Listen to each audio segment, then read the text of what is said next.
I can ask that all doors be shut at this time. How's everyone enjoying the conference thus far? Yeah. Hope you guys are checking out those vendors out there in the hallway. Thank you guys for the vendors being here. And continue to use our hashtag VTBMEN2017. So I've been checking Twitter, I've been checking Instagram, and it's been a couple of great posts thus far. So continue to use our hashtag for today. So without further ado, we're going to get to one of our key segments of today, and I'll let Dustin introduce one of our presidents. All right.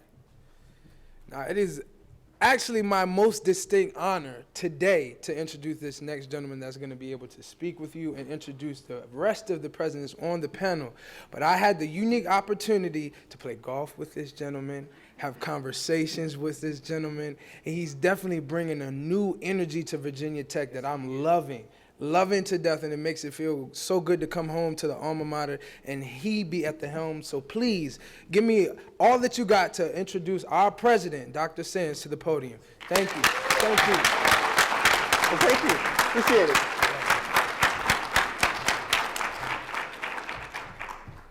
Well, thanks. Welcome. It's really great to be here for me. I wish I could have been here for the morning session. I wasn't able to be here because I had a conflict, but I've heard great things. I had a couple spies in the room. But I'd like to thank you for participating in this second annual Uplifting Black Men conference. I appreciate the opportunity to be here with you as we continue to work on advancing our commitment to inclusion and diversity. I'm honored to welcome two distinguished individuals who will be engaging in our presidential discussion today. And I've had the good fortune to get to know both of them over the last several months. Dr. Brian Hemphill is the 7th president of Radford University. And if you don't know Brian, he's the one at the end here.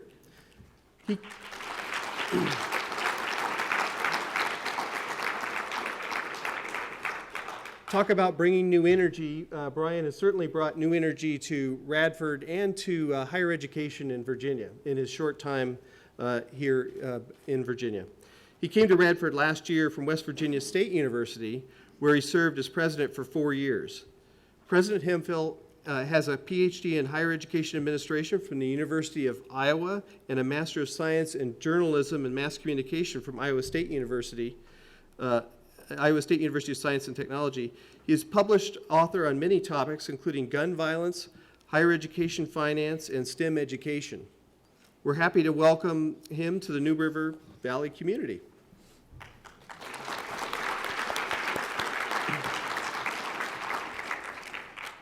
We are also honored to have the new president of West Virginia State University with us today. Dr. Anthony Jenkins is the 11th president of the university, and I'm proud to say that he's a Hokie.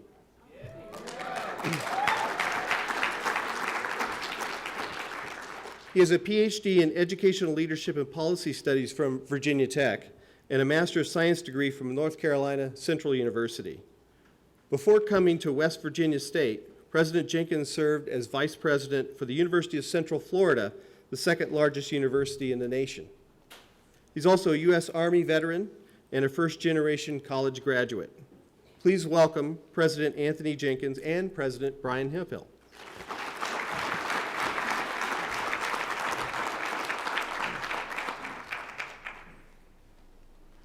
Now we've got a little time to ask some questions, answer some questions, and then we'll have a Q&A from the audience. Can you all hear me?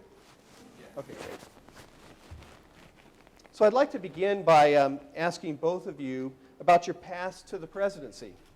How did you get to that point where you are right now? And maybe you could touch on strengths and motivation. What were the pitfalls and challenges, and what kind of a support system was there for you?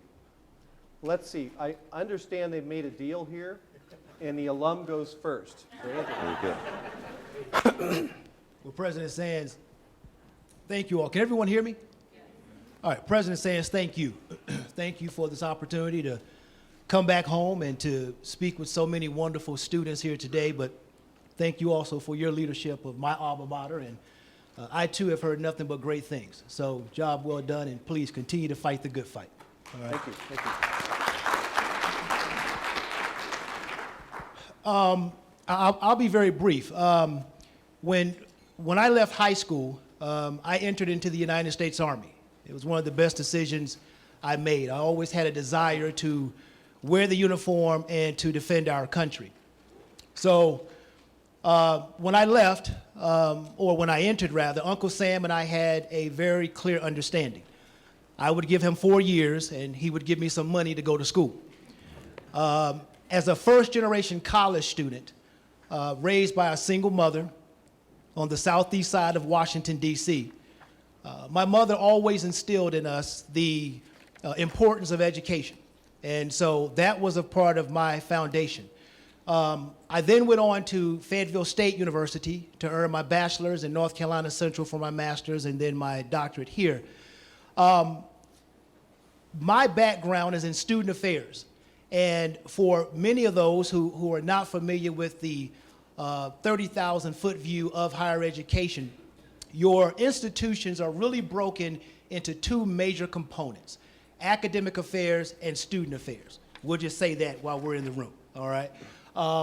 I was on the student affairs side of the house, and so as I was coming up through my undergraduate years, I didn't really understand or know what student affairs was because there was no major in student affairs. All right? It isn't like you could earn a bachelor's in student affairs like you could sociology or criminology or business and so on and so forth. So it was not until I was at Tech and after I left Tech that I really started to connect the dots of what student affairs was and its impact on the holistic development and success of young people. So with that, I met a wonderful mentor who took me under his wing and groomed me, and the more I learned, the more I wanted to know about student affairs and more about higher education. He eventually talked me into coming back and getting my PhD. I did that. I was then able to work at some of the most impressive universities in this country, the University of North Carolina, Wilmington, here at Virginia Tech, Northeastern Illinois, Northeastern University, University of Houston, and the University of Central Florida, which got me on my track to where I am now. I was always told it was almost impossible to go from the student affairs track into a presidency of a university. And so I am honored and pleased to be one of a few who have bucked that trend and have made it to the highest level in my professional career. My career path has been very rewarding. There has been some challenging moments, but I always relied on my mentors and supporters who really helped me to orchestrate and to navigate through some of those challenging times. And so I'll pause there and I'll throw it over to Brian and let him bring us up to speed with his backdrop, and then we'll go from there if that's well, Mr. President. Brian? Thank you. I appreciate it. Let's give him a round of applause. It's interesting because as President Jenkins just mentioned, the career and the path to the presidency is different for all of us. But we share quite a few similarities that may be different from President Sands in that we both came out of student affairs. A little bit about my background. Growing up in rural North Carolina, growing up in D.C., growing up in really the country. And when I say the country, one stoplight and a Burger King, maybe two stoplights now. So growing up in a rural area, growing up in a farming community, it was a lot of hard work. My father was a construction worker. My mom was a seamstress. And so it was one of those situations in which there was a lot of love in the house, but not a lot of resources. And so being the youngest of 8, they made it very clear for me that they wanted me to try to go to college because they weren't not able to send any of the others to college. How many of you are first generation in the room? Raise your hands. Give yourselves a round of applause. Mm-hmm. Give yourselves a round of applause. And so they opened the door for me to really have a dream of thinking about the possibility of doing something different with my life. And so I had the opportunity to go to St. Augustine's College, which is now St. Augustine's University in Raleigh, North Carolina. I went on from there to Iowa State University of Science and Technology. And at that point, thought I was going to become a professor. I was really looking at going into journalism and did earn my master's in that. but fell into student affairs. Like others, really didn't know that that was an area or an option. And in my second year of being in graduate school, I found this internship in multicultural affairs, which had me driving around the state of Iowa, speaking to African American students and talking to them about the possibility of going to college. And so that was my way into considering a career in higher education. My first professional job was at Iowa State University. Had a great opportunity to work in a college of education as a liaison for retention and recruitment for minority students. And so that was my first really entree into working directly with faculty. And so that was a great experience for me.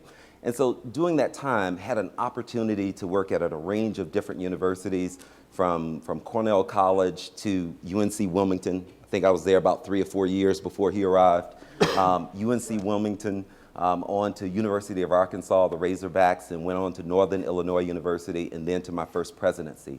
From the time I entered my professional career in 1994, my first professional career, I took my first presidency 18 years later. And so, to say the least, that is considered for some somewhat of a quick track, but I will tell you that it was very intentional. Some of the opportunities that I had great mentors along the way that gave me great advice in terms of things to consider and things to walk away from, because everything that glitters is not gold. And so you need to ensure that you're making very wise decisions professionally. And so I will tell you that I've been very fortunate, very blessed on a lot of different levels.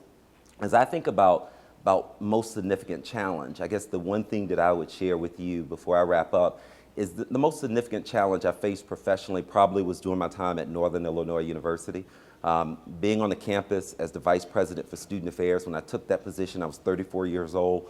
I've been 40, and I stayed there for 8 years. And in my 4th year, we had a situation where a lone gunman came on campus, opened fire on a room of 155 students.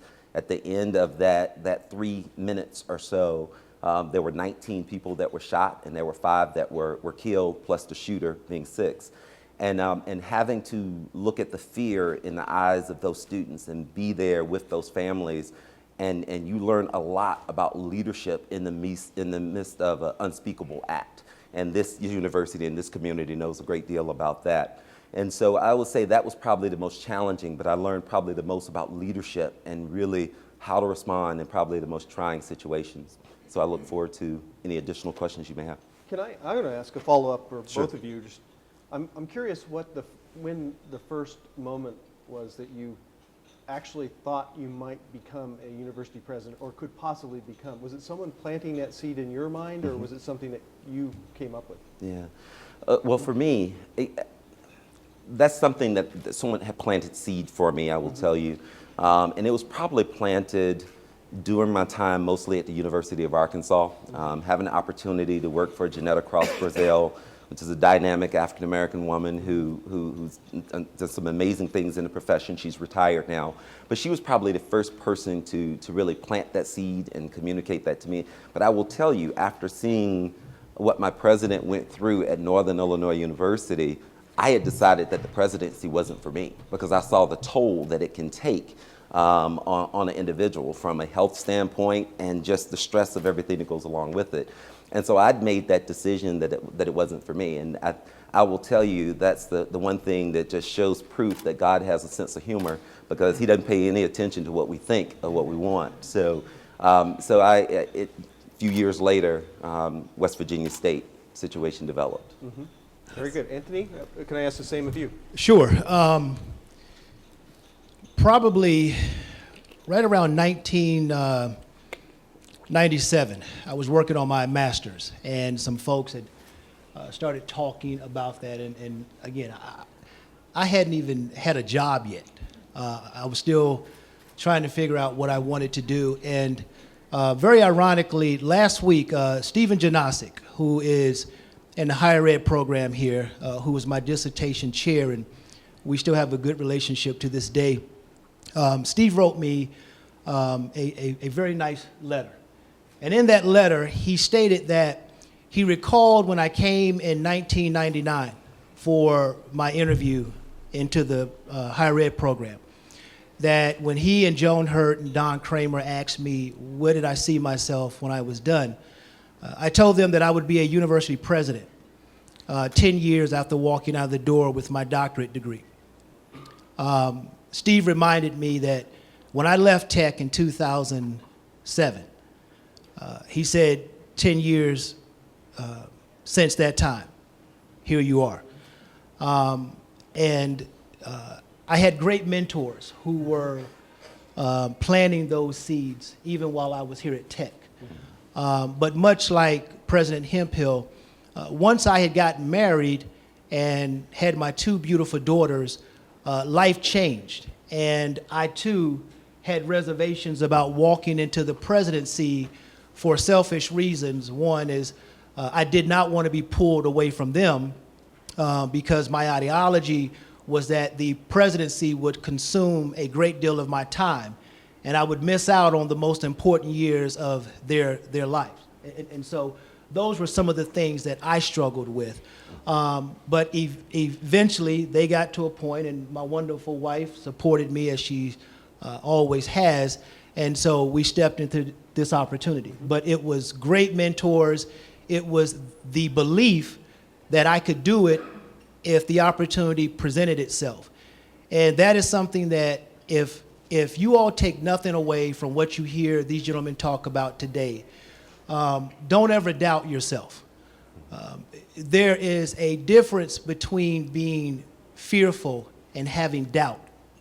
It is natural to fear things, all right? When you have doubt, you are saying that you do not trust yourself, those who have supported you, and the man upstairs who put you in the positions to be successful. So don't ever have doubt, all right? And so that is what I always challenge young people to remember. That's what I had to learn, and I'm a better person today because of that, President. So thank you for the question. Thank you. Brian, as you look at the landscape today for higher ed in this country, what are some of the major challenges that you see facing black men in America and in higher education? And if you want to focus on higher education, feel free, or broaden it if you want. I just think that all we have to do is look at a few of the facts that we have to deal with as it relates to African American men and just the possibility of getting them to a Virginia Tech or Radford or West Virginia State. When you're looking at a high school graduation rate on average of about 59%, comparing to Latino males graduating at 65, 66%, and white males at 90%. There's a significant challenge or issue there that we have to wrestle with and figure out how we begin to address that. Or you look at the levels of what we look at in terms of incarceration rates, in terms of, I think African American males is 1 in every 15, whereas white males is 1 in every, I think it's 106 or so. There's a big disparity there, and we have to look at how we begin to address issues early on in terms of from a mentoring and conversations and connections and showing them that there are opportunities and ways.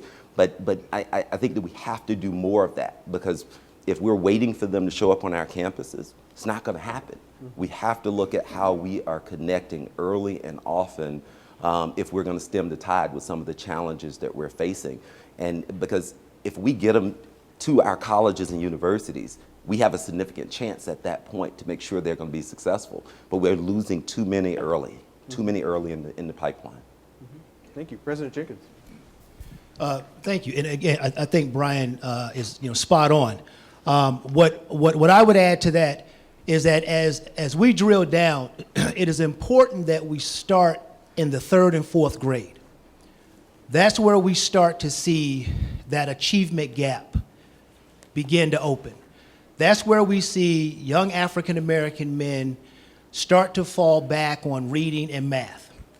And if we cannot intervene at that level, that gap only becomes greater.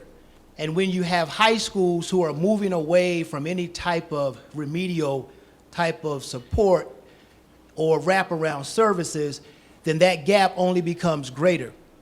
And then what you, in a sense, have is you have the actual 59% data that President Hemphill talked about, because so many young men who are capable, who are smart, simply become frustrated.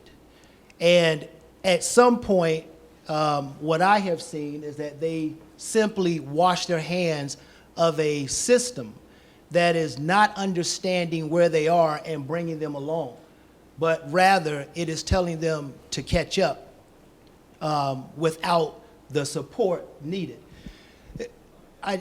I was talking one time, and someone asked me, they said, what do you mean by that, run and to catch up? I said, let me put it to you this way. I said, think of education in our country as a marathon.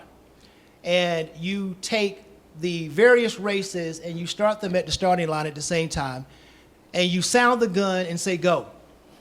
And then you say, wait a minute, to the African-American males and females, you say, ho, you don't start running yet, all right? We're gonna let your peers start running, and then 40 minutes into the race, to make up for 40 or 400 years, we're gonna let you start running. And then we're going to say you have to stop and take breaks at the same time. You have to run at the same pace. Will the group who started 400 or 40 minutes later ever catch up? That's what our higher education and our K through 12 system has been like. And so as I look at this, this beautiful audience, the odds that you all have overcome is nothing short of miraculous. And I think we spend a tremendous amount of time talking about those who didn't make it and the shortcomings and so forth.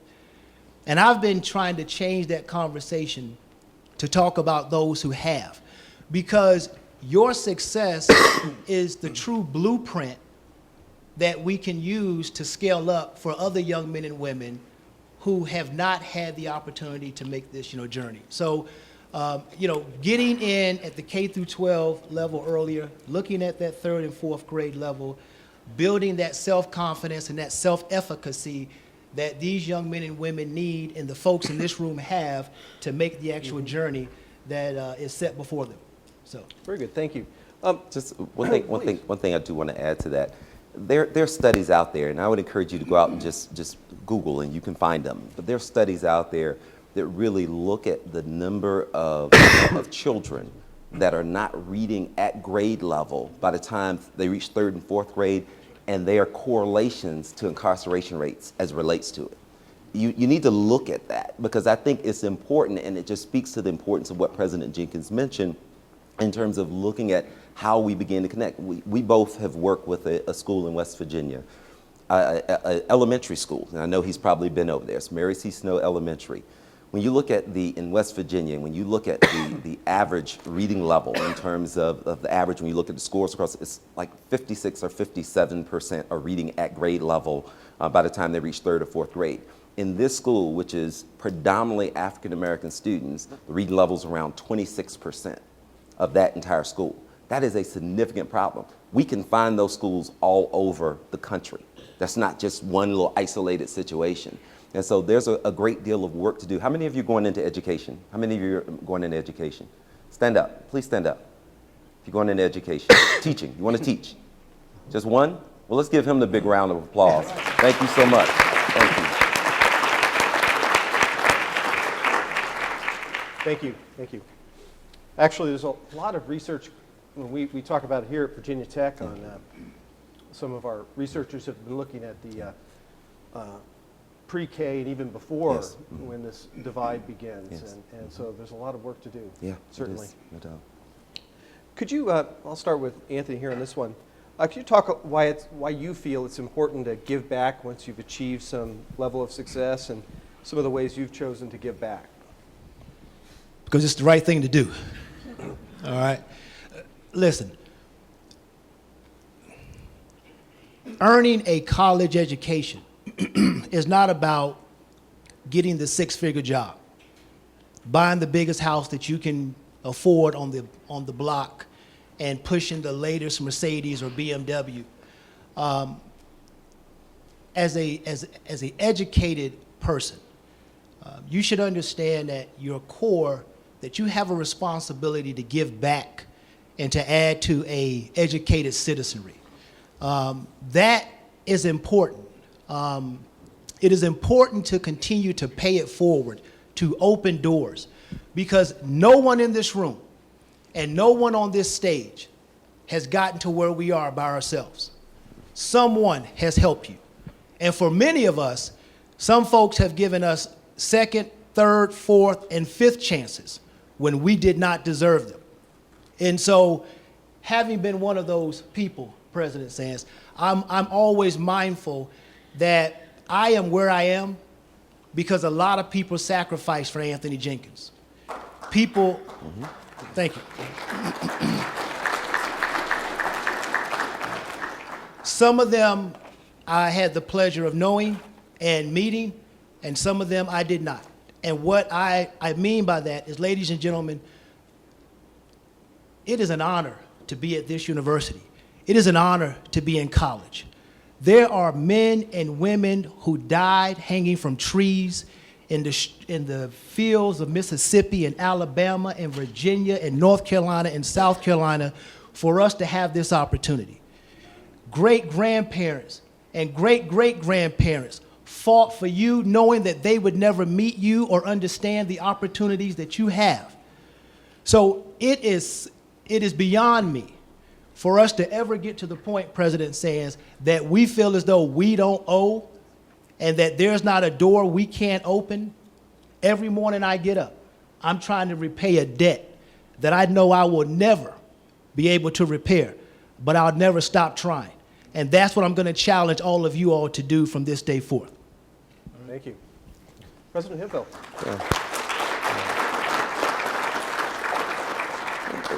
I think it goes back to something that we heard echoed a second ago.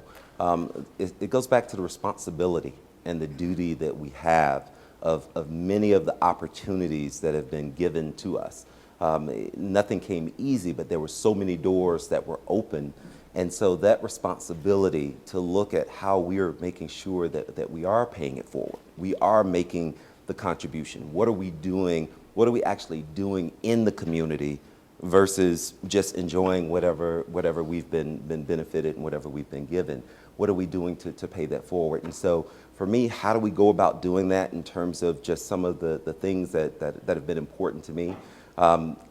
Being able to go into the schools, the importance of some of you making the decision, and I know some of you probably are doing this, going into the elementary schools and sitting down and reading to kids and allow them to look at someone that looks like them there, speaking to them and talking to them and have an opportunity to greet them in the morning. It was something I had one of the things I enjoyed doing, and I did this probably about a month or so ago, and we'll be doing it again soon. Just going over to the elementary school and literally just greeting the kids as they're getting out of the cars in the morning. That means a lot to some of those kids to see somebody that look like them that they don't get to see every single day. They're saying hello and telling them to have a great day. Little things mean a lot, and people are paying attention. Being actively involved in things of opening doors for people, making sure that as someone reaches out and say that they need some guidance, they need some support, return that phone call, interact with them, engage with them, provide them the same guidance as someone provided for you. We have to be intentional wherever we are, and it doesn't always have to mean that you have to be in downtown Chicago on the south side, which you know, I lived in that particular area at one point. I lived in the suburbs of Chicago, rather. But going into the communities, it doesn't always mean the urban centers. We have those same challenges in Blacksburg. We have those same challenges in Radford. We have those same challenges all across the country. So wherever you may be, take that opportunity to get out, engage, provide some form of service, because I will tell you, it's something that is desperately needed. They need to see us more engaged in the community, and that will benefit and pay off, I think, great dividends. For those of you who have an interest in becoming a university or college president, I think my colleagues here would agree that one of the biggest perks of being a president is that your impact is amplified. So when you decide to give back, it just, you automatically have a way to do that, and it's automatic that it has impact. Yeah. And in other roles, it's not like that, and so we're very fortunate in that way. Yes, we are. I agree. This is a very general question, but I think everybody would be curious to know the answer, or as much as you'd like to share. President Jenkins, what motivates you? What drives you to do what you do? It's a very good question. Well, take it anywhere you want. And I think clearly is what drives me is to be an example. And it's important for all of you all and for us up here to continue to be examples. Not being perfect, because no one is perfect, but being that individual that can inspire or empower someone, someone that my two daughters will look up to and be very proud of. To me, that is important. To make sure that my example makes every environment I enter better than when I found it. Those are things that drive me. It's about how many people can I help, because I truly believe that if you are authentic when you help people, that you can have a greater impact on those individuals. And always do it, and Dr. Hemphill, I think, again, was spot on when he talked about, how he works with the schools, he goes over, he does things and so forth. Always be the type of person that do things without keeping score, all right? Do not do something for someone because you want something in return, or you want to be able to hold something over someone's head. But to be authentic and be that type of example that people either want to be like, or people want to be around, or that you create opportunities for other people. That is what drives me. And at the end of the day, when it's all said and done, and I'm 100 years old and I'm sitting on my porch, and I want to look back over my life and have no regrets. But I also want to look back over my life and say, you know what? I think I helped a lot of people. And that is what drives me to do what I do every morning I get up. And so that would be my response to that important question. Well, thank you. I just spent 3 days in D.C. on the Hill, and that's a very refreshing thing to hear. Without further comment. Oh, thank President you. Hemphill. Yeah, for me, what drives me, it goes back to something that my father shared with me. And that was, my father was born 1917. And that some of you, let's let that soak in for a minute. He was born 1917. I lost him when he was 86 years old. So had a long, fruitful life. And I can remember having conversations with him about wanting to learn his trade, because he was a carpenter, but he was a bricklayer. And I worked with him for summers. I worked with him after school, and he'd never teach me to actually lay. And I just couldn't understand that. I mean, I'm watching cousins come in, and he's teaching them to lay, and they're making $13 an hour, and I'm still making $5. And so it just couldn't make sense to me. And so I finally broke down and asked him one day, because my father, he didn't talk a lot. He fought in World War II, and he was a man that you just didn't ask a lot of questions to. You better approach him right. And so when I finally asked him, and he said to me, if I teach you to lay, you'll never go on to college. You'll never do anything different. You're the last one, and we want you to do that. He said to me, the reason that he wanted me to do that is because he wanted me not only to be an example for the rest of our family and the grandkids, but he wanted me to be able to go and help others and show them that there are other ways of going about life beyond the backbreaking work that he was doing at that particular time. And so for me, my motivation has always been some of those conversations I had with my father about being the example, inspiring people, opening doors, and making sure that we're paving the way. Because it's not just about me, it's not about President Sands or President Jenkins. It's about how do we open the doors and make sure that people have an opportunity to be successful. When I look across this room, I see so many faces filled with hope and promise. What are we doing to take you from your first year on this campus to your senior year? And how have we prepared you to really move forward and go out into society and be a citizen leader and truly, truly contribute and change the lives for others. And so part of my motivation is that, like President Jenkins, he has 2 kids, I have 4, and also in making sure that we are being good examples for our families and making sure that we're present and engaged and active and doing the things that will position a better life for our families as well. All of it's important, what we're doing with you, what we're doing at home as well. So, When your father said he wasn't going to teach you to lay bricks for that reason you described, yes. What was your immediate reaction? Do you remember that? Was it disappointment, or did the light bulb go off, and did you feel the burden of that? No, I was still thinking about $13 and $5. Yeah, okay. I mean, So it took a while to soak in. I wasn't mature enough to understand what he was saying at that point. It sunk in after I got to college. It sunk in. Yes. You remembered it, though. I did.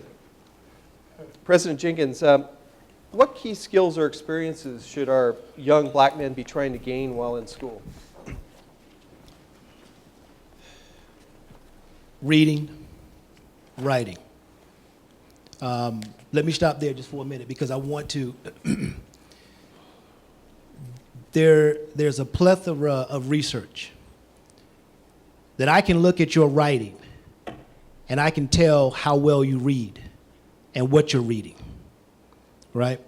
And so it is important to understand that when you write and how you write, that is your representation to the world before you ever get there. So when you send in your resume somewhere, when you are asked to write a narrative for a scholarship or something, that document gets there before you ever arrive. And that is how people are going to precede you, fair or unfair, right or wrong. So your writing is extremely important, and your overall ability to communicate and articulate who you are, where you come from, what you stand for, and so forth. So those two, to me, are very important. And, you know, presentation, to me, is very important. And I have so many conversations with so many young African-American males and Hispanic and Latino males about this and so on and so forth. And I always try to get them to understand and to compromise that there's a time and a place for everything, right? And one of the favorite examples I like to give them is how many of you all, show of hands in here, how many of y'all ever heard of a guy called Jay-Z? Okay, all right. So I always challenge them to understand that when there is a deal with Coca-Cola, Sprite, or AT&T, or whatever it may be, some multi-million-dollar deal, Jay-Z never shows up in the boardroom. Sean Carter shows up in the boardroom, all right? In his tailor-made suits, his monogram Gucci socks, he's there to take care of business and close a deal. And when he's done closing that deal, then he throws on his sag and his leather jacket and his Yankee cap, and he goes over to the garden and he rocks 100,000 strong. That's Jay-Z. That's the brand that he is selling. So I always challenge our young people to understand there's a time and a place for everything, and you have to be savvy enough to understand and know when that is. Reading, writing, time, place, and manner. Those are things that I think are very important, not only for you all, but even for our peers and colleagues that we continue to work with in higher education. So, Thank you. Brian? I agree with each of those points, and so I won't mention any of those. I will say to you that there are a couple of practical things I want to encourage you to do.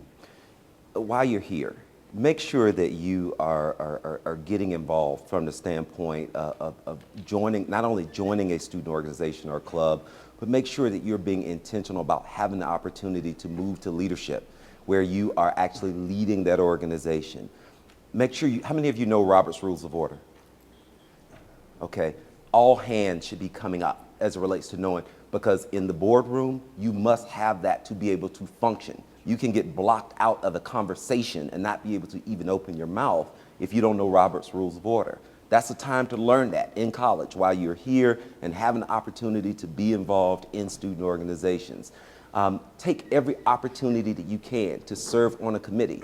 At least 10 of you should be speaking to the president. If they're doing something on their destination areas, you should be talking to him about serving on a committee of some sort to allow you to engage with faculty and with staff on this campus about things that are going on. So ask to be involved in broader committees that are going on on the university campus. Every opportunity that you have to public speak, how many of you love public speaking? Okay, not enough hands. How many of you really don't enjoy public speaking at all? Raise your hands, be honest. And that's okay, because I was in that same place at one point. It just depends on what you enjoy, what you like. Take every opportunity that you can to take a podium and get comfortable, because you have to be able to communicate with people, and effective public speaking is something that's absolutely important. The last thing I will mention, I'll just say focus, focus, focus. Focus, focus, focus. He said, remember why you're here. I say that because I can remember sitting in your seats. And I can remember on Wednesday nights, Thursday nights, Friday nights, Saturday nights, my guys were constantly going somewhere and they were having a good time. They were kicking it. I would probably go out maybe on a Friday night, but it was just one. I would not go out multiple nights at all. I was doing either one or two things on those other nights. I was either studying, because I saw this as my focus and the job that I had before myself, because I knew I couldn't fail and go back home. That wasn't an option for me. My parents had high expectations for me to be successful, being the first. Or I was spending time with my girlfriend. And if we were spending time, we were probably studying as well. Why was that so important to me? There is plenty of time to party, plenty of time to party. And I'm not telling you not to enjoy college, but remember why you're here, first and foremost. Because there are plenty of people. How many people know somebody that partied themselves out of college? Everybody, everybody.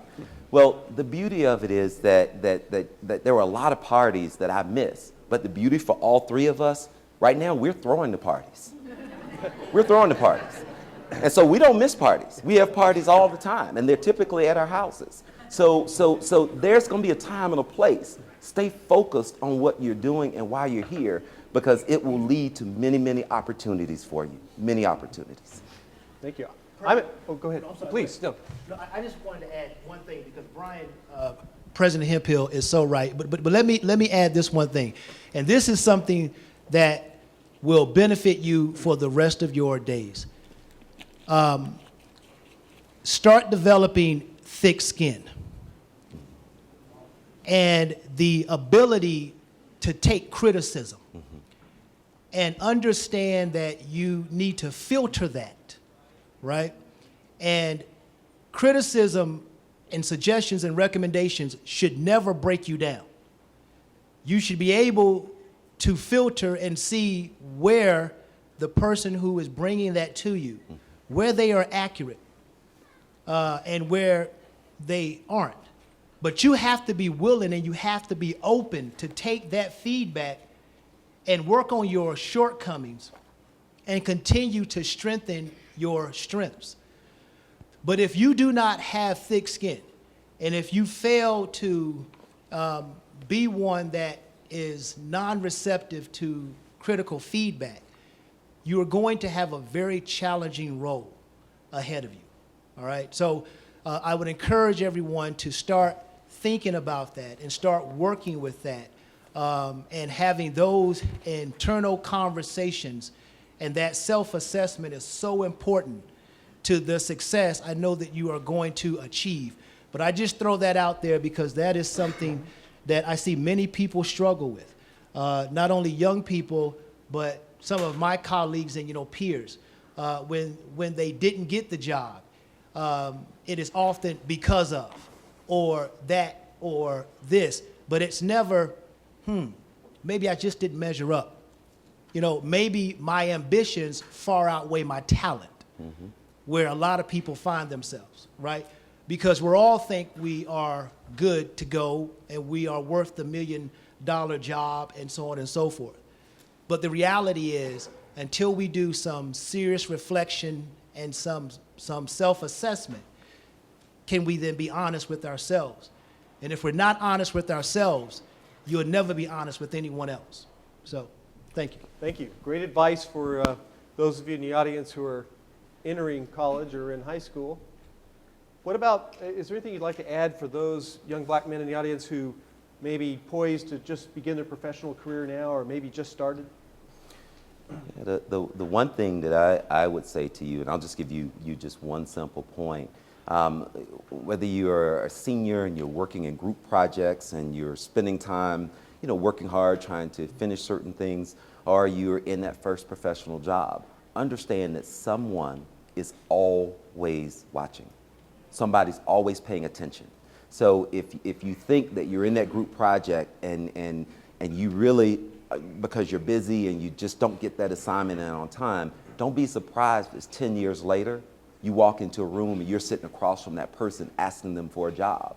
And they're going to remember and hold on to the you from 10 years ago versus who you might have developed into at this point. People are always paying attention.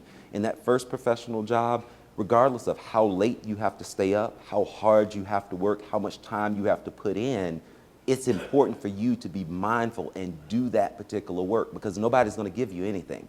You have to make sure that you're being very intentional and putting the time in to be successful. I work with a genuine belief. You will always run into people who may be more gifted than you in a certain area. But I've always worked with the philosophy, I don't believe there's anyone that can outwork me. Anyone that can outwork me because I'm willing to put in more time, more energy. If you bring that mindset to the table, whether it's your first job, whether it's the classroom, whatever it may be, you will find yourself quickly setting the curve. You will find yourself quickly raising the bar. You will find yourself quickly with other opportunities opening for you. So just be mindful of that. Thank you.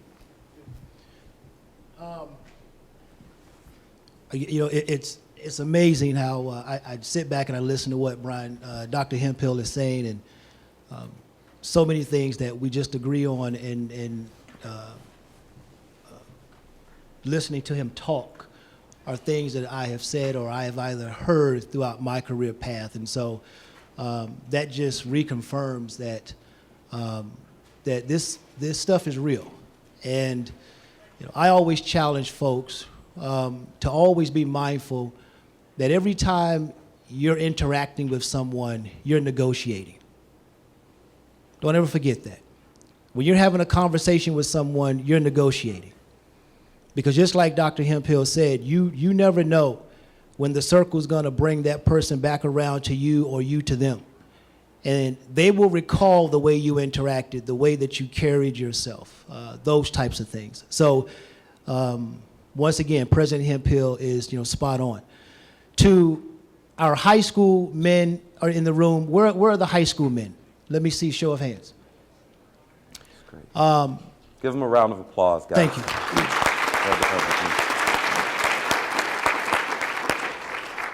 Let me say this to you, gentlemen. Two pieces of advice. The smartest thing you can do is educate yourself. Don't ever dumb yourself down. Not to be cool, not to fit in, ever. And secondly, it takes a strong person. This is for everyone, because I remember this when I came to this epiphany many, many, many years ago. It takes a strong person to ask for help. It takes a coward not to ask for help. Asking for help is a sign of strength. And so when you think you're the only one struggling, you aren't. When you think you're the only one that is not getting it, you are not. I will tell you that iron sharpens iron. And if you're not the sharpest person in your group, change groups. See, because I have long believed that A people hang with A people and B people hang with C people. And you have to decide which one are you going to be. For our young men, what lies ahead of you is great opportunity. And my hope is that all of you will come to West Virginia State University. Oh, I'm sorry. Sorry about that. Oh, that's good. Sorry about that. More options are better. Yeah. I hope all of you end up at this wonderful university or wherever it is you want to go. That's all negotiable. But what is not negotiable is you're going to college. You are going. You have to go.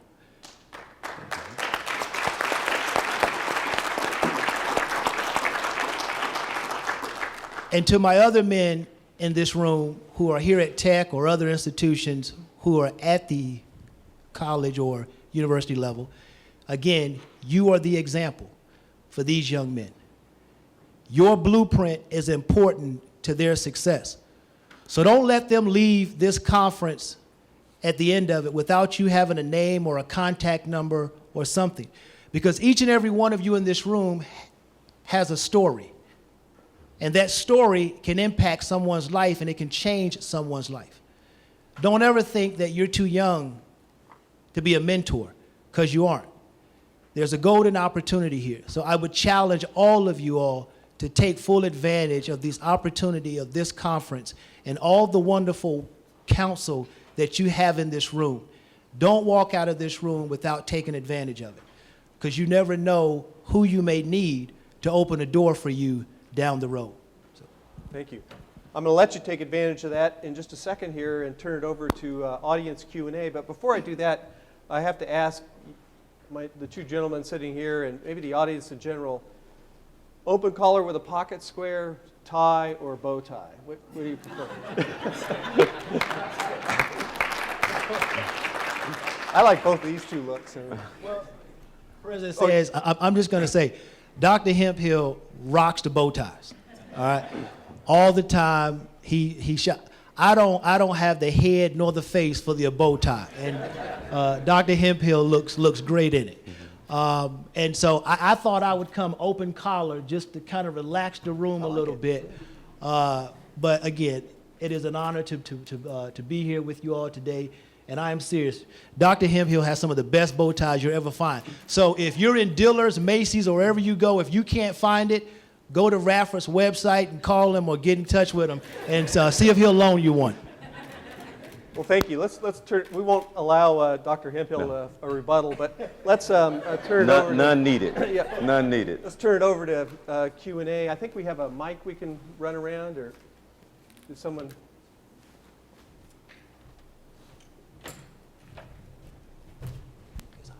So maybe what I'll do is move. Okay. Okay. And please state your name and maybe a little bit about where you're from. And Sure thing, sure thing. My name is Richard Randolph. I'm currently a junior double major in building construction and real estate from Washington, D.C. And my question is for everyone. My question is, how do you continue to engage the student body and get them to take ownership of what they have? And in addition to that, how do you keep them hungry for wanting more? As a student leader on this campus, I find that sometimes it's easy to engage students initially, but it's hard to keep them engaged. And then moving them past that, it's hard to keep people to take ownership. Usually it's only a couple of people, a couple of student leaders at the top who tend to take ownership of what they have, and then there's other people behind them, you know. And I understand that there's always a certain numbers of leaders and followers, but it's more or less just getting everybody to move together. That's what I struggle with personally. Thank you. Do you want to start? No, go ahead. I'll start. I think that a part of it is that one, you have to engage the students and understand where they are and what some of the opportunities, some of the challenges may be, and in terms of whatever they may be experiencing on campus. How are they feeling connected, feel a part of the community? Because if they don't feel connected and a part of the community, then they're not going to engage. They're not going to take ownership. They're not going to feel a sense of belonging. And they're going to find that small circle of 2 or 3 people that they connect with their first year, and they may ride that out the entire 4 years and never really connect and engage with the community. And so I think that as administrators, we have a responsibility to reach out and make sure that we have constant communication going. Where's Kracia? Where's Kracia? In the back, right there. Give her a round of applause. She's one of our directors.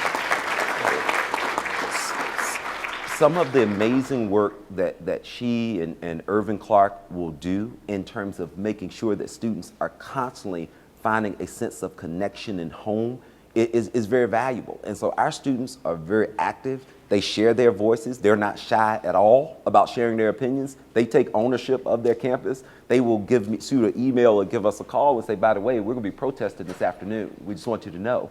But they're engaged. They're taking ownership of what's going on. Do we still have our challenges? Yes, all campuses do. But it's important that we give students a sense of ownership as soon as they arrive on campus and let them know that we want their voices heard. Whether we agree with the voice or not, we still need their voices and we still need to hear their opinions because they matter.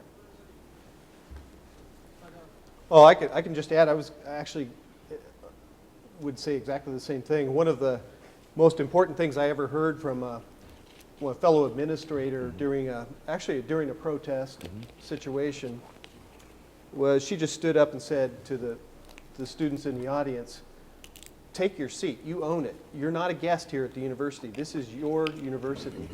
And it was so impactful the way she delivered it. I think everybody in that room rethought their connection to the university. I don't know I don't know if that's helpful, but it's really just reflecting what President Hemphill just said. It's just something that people have to realize that they're not a guest, that this is their university. But understand also, but that's not everybody's calling. There may be people that's just not who they are, and they just don't want to engage. And we can't judge them because of that, because they may have a totally different mission, and we need to embrace them and accept them for what they may want to do in their own right. Would you like to add anything? No, well, I'll just say this. President Hemphill just touched on what I was going to say. I think that, again, when we talk about being engaged, I think we try to force students into certain blocks and circles and so forth. And some students, it is not who they are to be engaged at the same level that you are. And I'll get engaged when the issue becomes personal. But other than that, then I am fine. And so knowing our students and creating the type of environment and the campus culture that when they want to get engaged, that opportunity is there. Because the opposite is more devastating, is that having students who want to get engaged, but there's no outlet to get engaged in. And here, you don't have that problem. I mean, you have 600 some student organizations and all of these wonderful things and so on and so forth. And there are still some students who say, you know what, that's good. It's not my niche. I'll sit on the sideline and wait until something comes along. But don't ever stop trying. You keep doing what you are doing. And those who want to catch up and jump on that train will. But don't stay at the station trying to get 100% of the people on board, or you're never going to go anywhere. All right? But the campus culture has to be ripe for people to get engaged. That, to me, is the most important piece of it. Okay? Thank you. Another question? My name is Joe Harris. I'm a 25-year educator, public schools, principal and teacher. And I'm a product myself of HBCU. So I'm definitely biased. I think all young black men should go to Morehouse. But I went. But I just want to ask you, as you know, being in a public school setting, black males are drastically behind in the basics of public education, okay? So when I'm talking to my young students, what an HBCU gave me allowed me to go to Syracuse and get a master's degree. I could have never survived there without what I got from Morehouse College, okay? You're sharing that same experience. When students come to me and ask about college choices, okay, what specifically do you offer a young man to help him catch up that you got from Central and Fayetteville State University? When they ask where they want to go, I know what an HBCU offers, that nurturing environment, that sense of purpose, that sense of embodiness. Whereas at Virginia Tech, you have 31,000 students, maybe 1,000 black students. What advice could you give me to tell them to counterbalance? What can I say you offer that can rival that sense of somebodyness they can get from a smaller HBCU as opposed to a monster campus like Virginia Tech or Radford or one more question. Is West Virginia University a HBCU? It is. No, not West Virginia University. West Virginia State? Yes, State is. It is? Yes. Today? It is today. Okay, so it will that's... always be, because again, the actual HBCU is a congressional designation that came out of the Second Morrill Act. Right? So regardless of what the demographics are, all right, it will and always will be, and that's for any historically black college or institution. The demographics can change significantly, but the actual congressional labeling will never change, all right? You cannot change that, but go ahead. Well, I think the congressional label can be one thing, but the actuality of the experience is quite something different. It is, right. Once again, if I'm talking to young students saying, Mr. Harris, what school would you suggest I go to? If they can go to a Morehouse or a Howard or Hampton or Central, Virginia State, or any A&T, Norfolk State, Tennessee State, Winston-Salem State, all of them, and I know what they offer. That sense that I got the minute I got there, I don't know what happens at Virginia Tech undergrad. I went to grad school at Syracuse. So if I said, well, I talked to this man that's West Virginia State or Radford, Virginia Tech, what do you offer to them that can make up for that time that has been lost, but give them that sense of somebodyness? Well, and I'll back this one first. Thank you. And Joe, my cousin is a Morehouse man, and I always say, you can tell a Morehouse man. You just can't tell him much.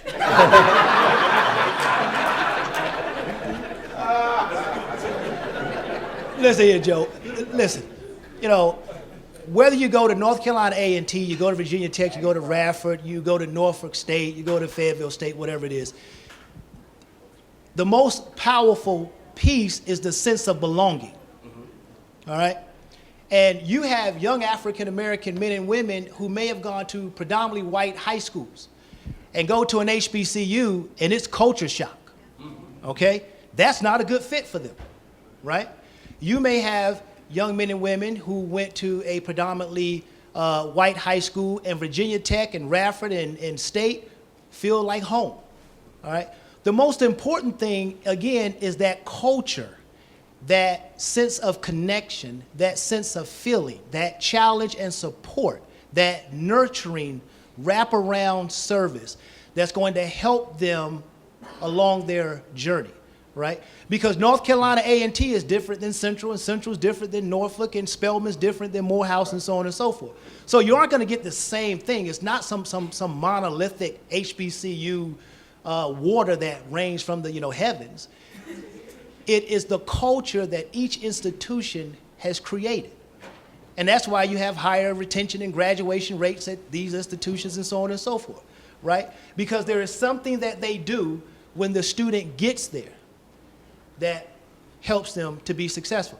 I used to be at the University of Central Florida, the second largest university in the nation, 65,000 students, all right?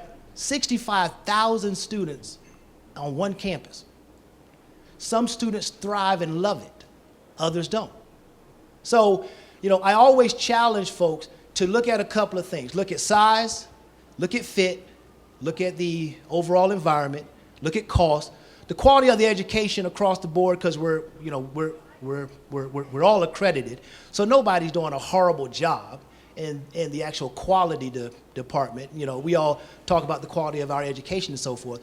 But size, fit, cost, location, those types of things are important. And making sure that that young man or woman receive what it is they need along their journey to be successful. That is what I have found. That's what I found when I walked into the doors of Fayetteville State and Central, and I came here to Tech, and I'm telling you, the African American community, when I was here at the doctorate and master's level, we would get together and we built that type of environment that I am talking about. We leaned on each other for getting through Tech, right? Some people were stronger in math, some were stronger in statistics, some were stronger writers, some were stronger this or that. And we said, hey, right, let's come together to make sure we leave no person behind and move through this process. So, there is no one size fit all. And not every young man who goes to Morehouse is gonna think it's a good fit. They're not gonna stay at Morehouse, they're not gonna graduate from Morehouse. That's just the nature of how higher education works. But again, challenging young men and women to look at fit, size, location, comfort, those types of things, that's what I found to have the biggest impact, all right?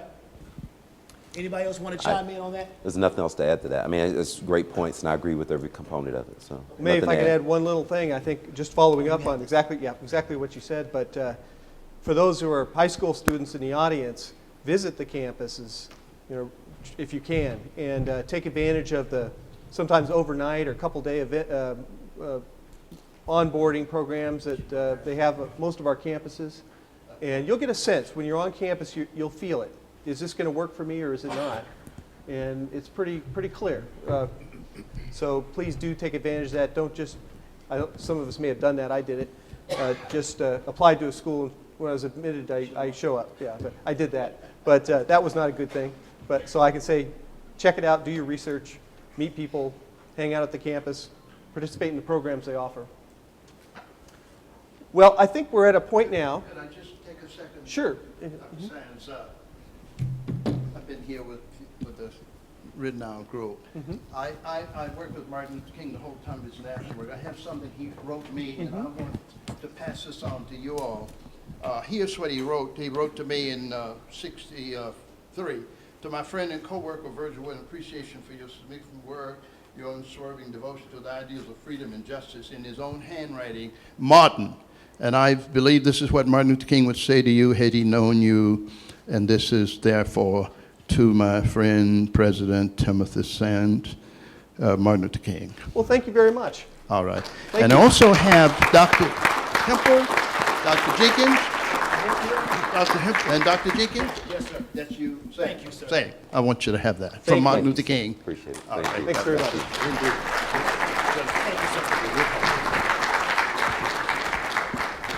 Well, I'd like to thank our two presidents here for being with us. I think for me this was a great opportunity to share a stage with both of you, two people I admire very much, but I think it was great for the audience to have a chance to learn a little bit about how you got where you are and what your perspectives are, and really provide some encouraging and realistic advice as to how to go forward. So let's thank... Can I have a final comment? oh, please. And I don't know if he may have one as Okay. well. Yes, we'll do final comments. Sure. I'd just like to leave you with one of my favorite quotes, because it's always been one that I've held on to for many, many years. And it was a quote that's something like this. It says that no individual has a right to come into the world and go out of it without leaving behind a distinct and legitimate reason for having passed through it. No individual has a right to come into the world and go out of it without leaving behind a distinct and legitimate reason for having passed through it. George Washington Carver, May 1917. I say to you, whether you're on the campus of Virginia Tech, whether you're in high school, whether you are at Radford, wherever you may be, take that opportunity and make sure that every single day you're taking full advantage of this and define your distinct and legitimate reason. Do not walk out of these hallowed halls of this campus or any other campus and not truly define that for yourself. And by defining that, is finding your passion and living it every single day. Thank you. Thank you. Powerful words. Thank you. President Jenkins. All right. I just want to challenge you all. I want to challenge you to challenge yourself. You know better than anyone else whether you're putting forth 100%. At the end of the day, the one person you can never get away from is you. Be honest with yourself. Take full advantage of the resources and the opportunities that are on this campus or the campus you're at, or as you're transitioning from high school to college. Always believe in you. There is nothing you cannot accomplish if you believe in yourself. And I always challenge people to understand that you will always run into cynical and negative people, naysayers, those who are willing to throw shade before they will praise. But I'll leave you with this, and I had to learn this a long time ago, that when people tell you that you can't do something, what they're really telling you is that they can't do it. Thank you.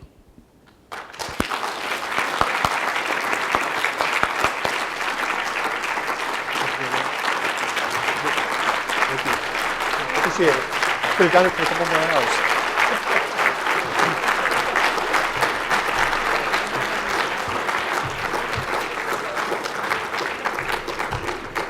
Well, I'd like to thank our two presidents. They're going to get a nice. Can I get in this picture? Please. This is your Yeah. campus. Why Well. not? Right there you go.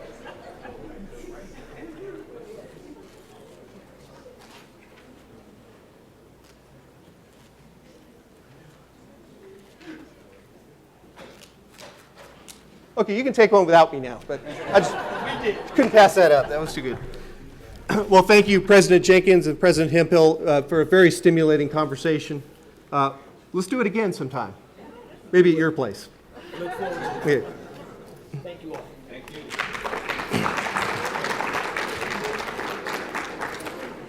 At this time, it's my privilege. We have a real privilege here, really exciting. I have the opportunity to introduce today's keynote speaker. Irving Peddrew III was the first black student admitted to Virginia Tech in 1953. Regretfully, he was not treated well. He was not allowed to live on campus or eat in the cafeteria with other students. He faced social isolation and pervasive discrimination on our campus and in the surrounding community. As an honors student, he was recruited by schools across the country, but he chose Virginia Tech, knowing full well that what he would experience because he wanted to make a difference. After 3 years of isolation and injustice, it compelled him to continue his education on the West Coast, where he launched a successful career and traveled the world. And I don't know how much he'll tell you about his career, but it was multidimensional, let's put it that way. Very exciting. Irving Peddrew forged a path for others to follow and sacrificed his own well-being to make the world a better place for others.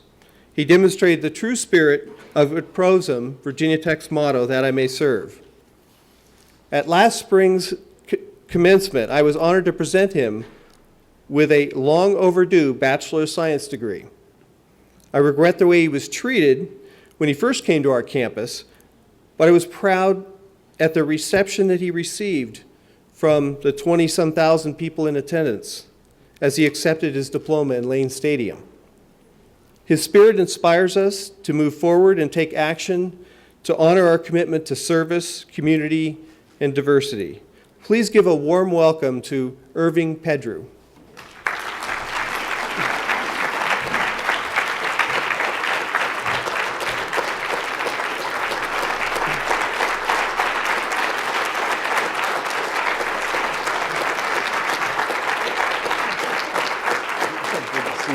Good to see you.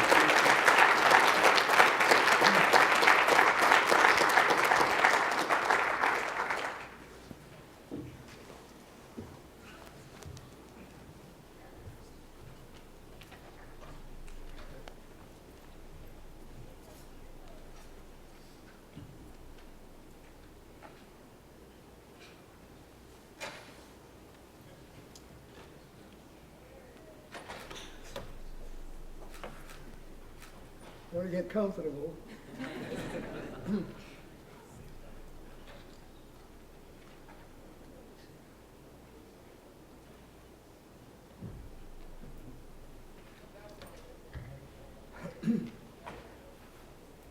I thank you for the opportunity.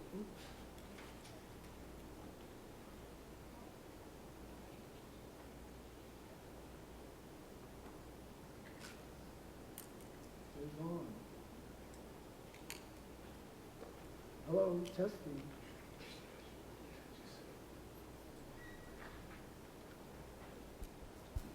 Test it. Hello. It's certainly my pleasure to come back. Excuse me, I'm just getting over a terrible cold. And to share some of my experiences with you. I feel honored to be able to sit here today and tell you about some of the things that I experienced. When I first came here, I was a little bitter about my experiences. There was some anger, But I've gotten way beyond that now. My faith has had a lot to do with that. But let me tell you how this journey all started. A rather innocuous beginning. I was in my senior year at Phoenix High School in Hampton, Virginia. 1953, segregated, all-black high school. I was an honor student. Excuse me. In my senior year, one of my class sponsors came up to me, our economics teacher, and said to me, "Irving, it's my understanding that the white schools in Virginia are ready to integrate." Now, I don't know where she got that, but she said, "I suggest that you make applications to the schools along with your other applications."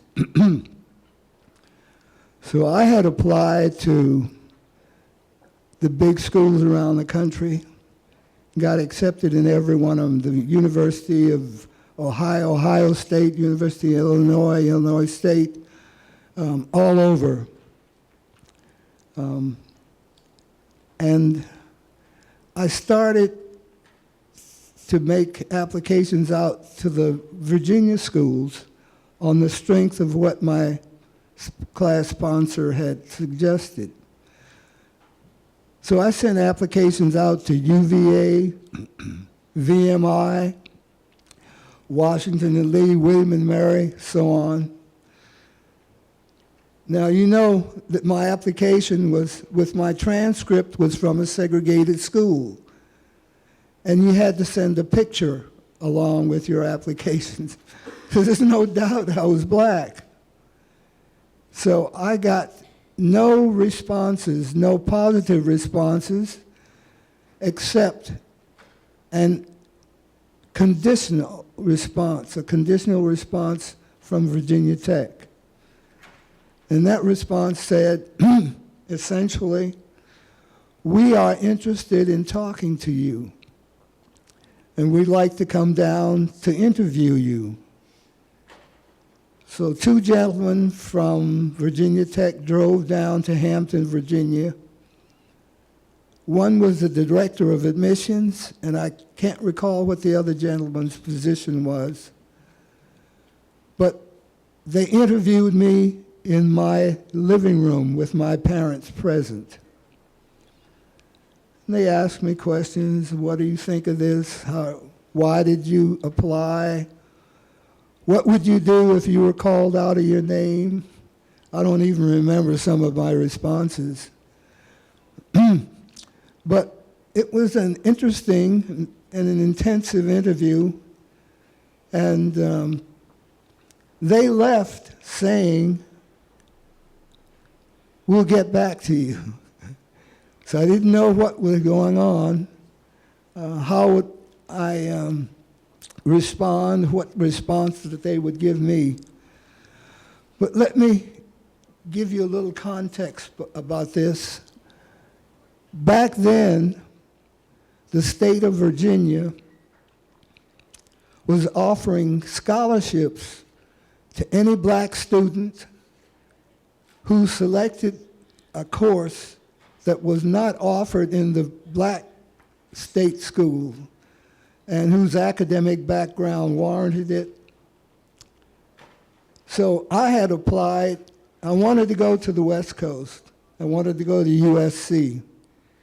So I had a scholarship from the state of Virginia to keep me out of the white schools in the state.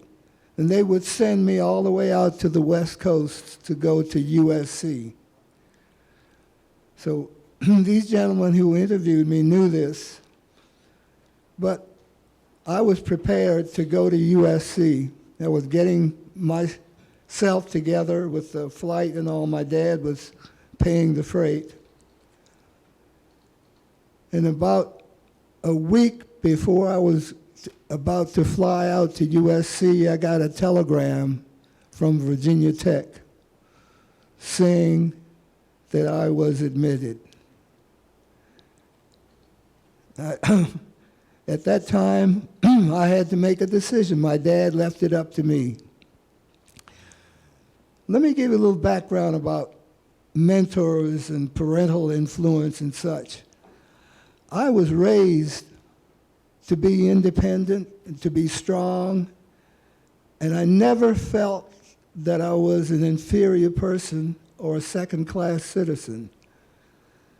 I always felt, and I was taught, that you don't let anybody define who you are. You are who you believe you are, and you are as strong as you want to be. So my dad left the decision up to me whether to come here or to go out to USC. And USC looked good. They had set me out this entrance format that they had. They had Hollywood stars coming down to the LA campus to talk to the new students. And I was impressed. But somehow I felt, and this was probably as much an economic decision as it was anything else, that I could come here and make a difference. And my parents all felt that I was strong enough to come here and to do it on my own. They must have had a lot of confidence and faith in me. Because I remember when we drove up to Blacksburg, drove up here. We went on the campus and I registered, and I went up to get fitted for my cadet uniform. And all the seamstresses, and there was a whole room full of them, were looking around and staring down. I'm wondering, what am I getting myself into? But I got fitted for my cadet uniform and registered. And I had been informed that I had to live off campus. And I knew I was going to take my meals where I lived, which meant I couldn't go to the cafeteria. So we went back to where I was to stay, which had been prearranged by the university with Mrs. Hogue, the Hogues, on 306 East Clay Street. So we went back and I got situated there, and my parents did what they had to do as far as setting up payments for room and board. And as they drove away, as I was standing there in front of the house, I don't know what I felt. I felt that there was something leaving me. I was lacking something. I didn't know quite what to expect. But I felt that I was strong enough to handle it. And you know,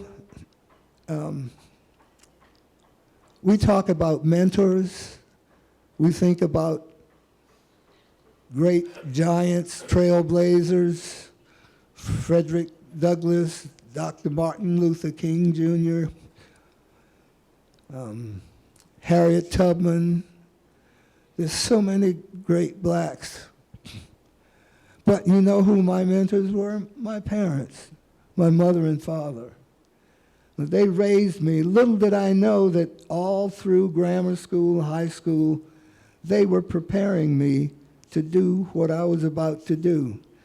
I didn't see it all then, didn't recognize it as being that, but in retrospect, I had been prepared. I was ready.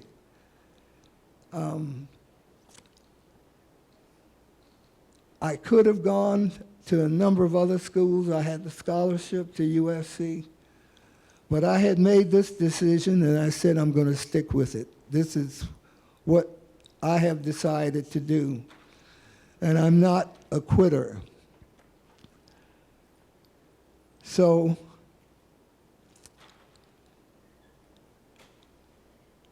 I thought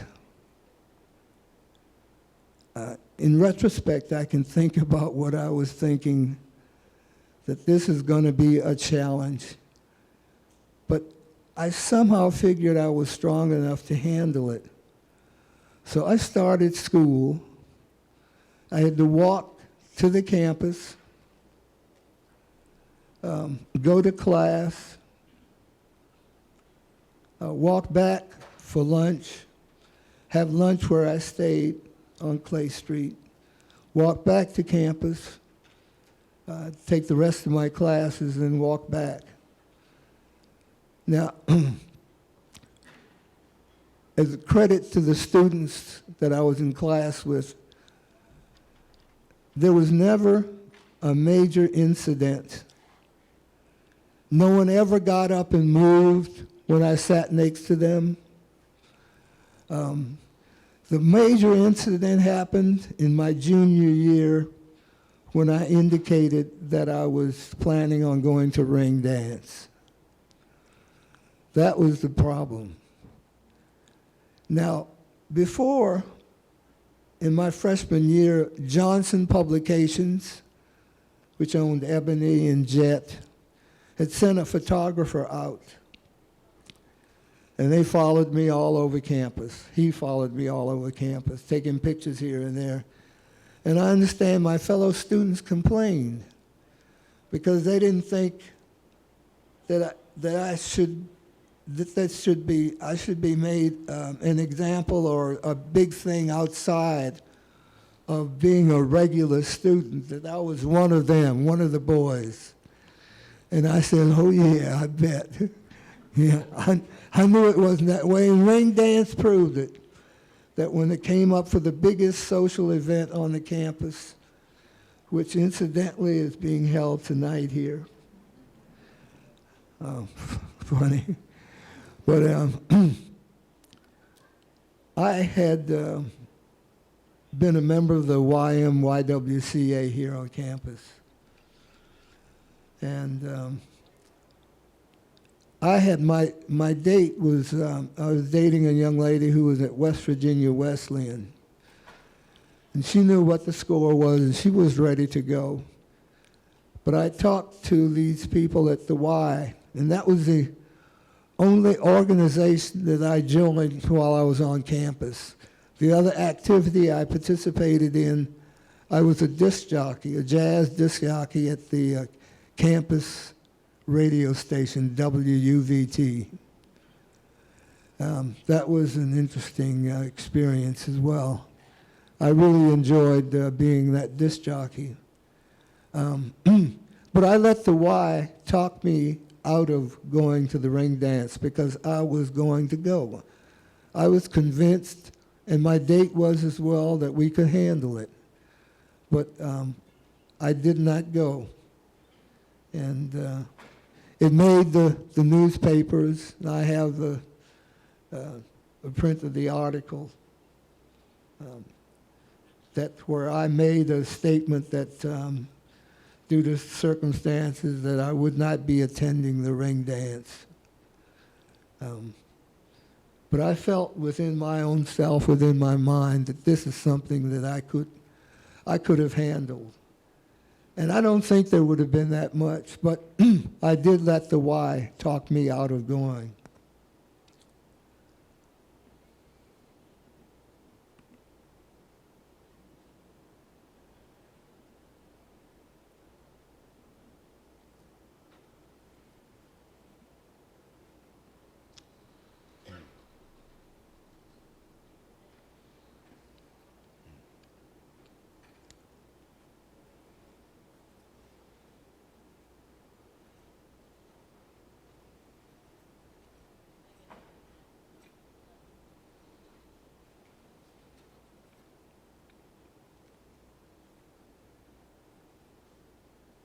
I made it through 3 years. I wonder why I stayed, but I did. The second year here, my sophomore year, they accepted 3 other black students from Booker T. Washington High School in Norfolk, Virginia. Well, I got called in my sophomore year. And this is one thing that helped sustain me for a while. The director of admissions told me, he said, "Do you know why we accepted those 3 students?" I said, "No, not necessarily." He said, "We accepted those 3 students because of what you were able to do during your freshman year." And there was no major incident, and my grades were kept up. They weren't where I thought they should be. So he told me, he said, "I know your grades aren't where they should be, but this is your IQ." He showed me my IQ, and I smiled, and he said, "That's the first time you smiled since you've been in here." But I was pleased to know that they knew what I had, what my qualifications were like, and the fact that I could have gotten along in spite of the fact that I was the sole black student here for 1 full year. And in spite of all of the segregation, when I left campus, I had to leave Virginia Tech behind. The few friends that I made on campus could not accompany me to any place that I wanted to. I could not go where they went in town. But I felt that I could endure. So I tried it, and I lasted 3 years. Now, in my 3rd year, the Y had a program that was called Students in Vocation.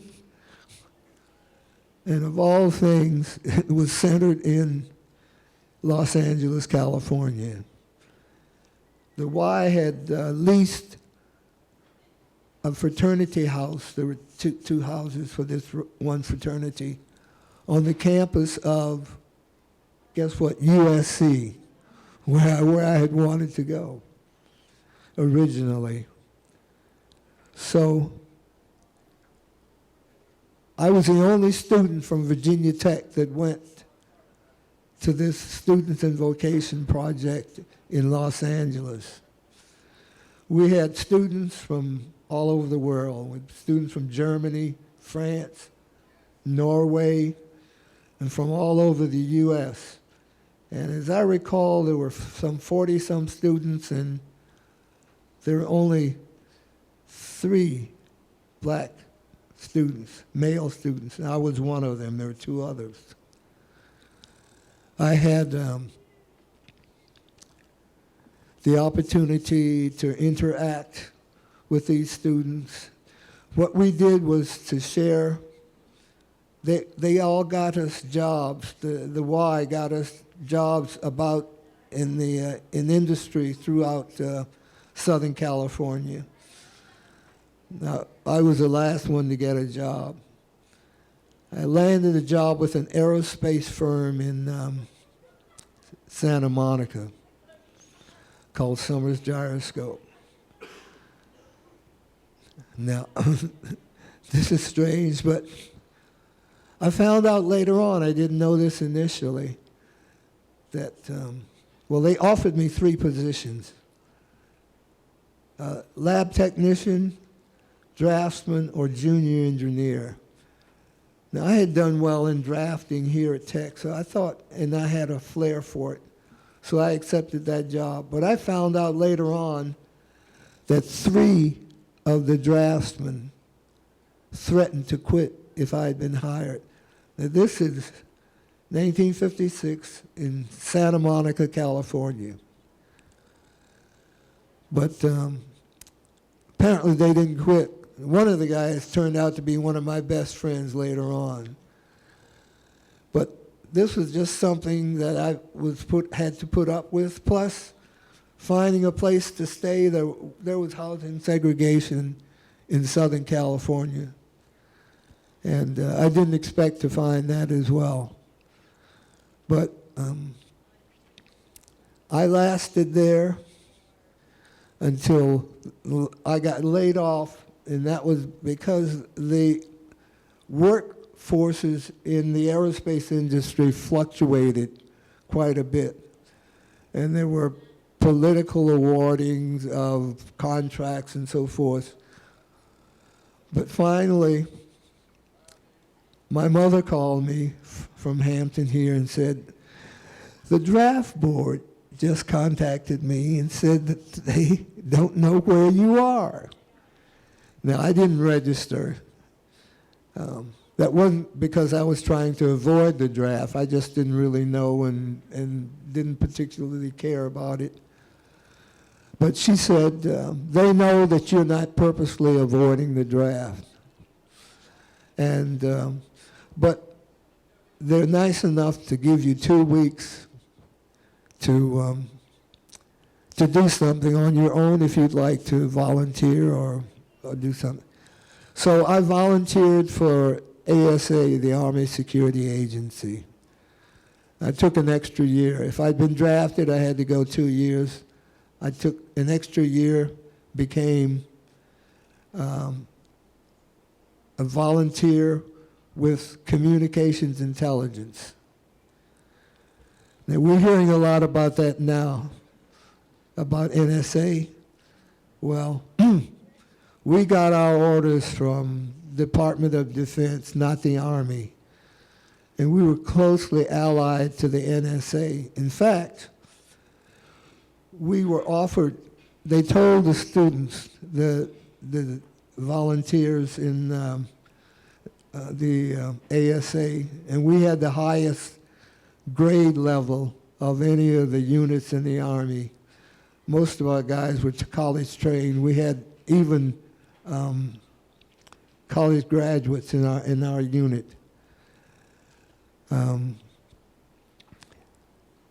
They told us, the volunteers, that you could select your assignment once you leave school, depending on your standing in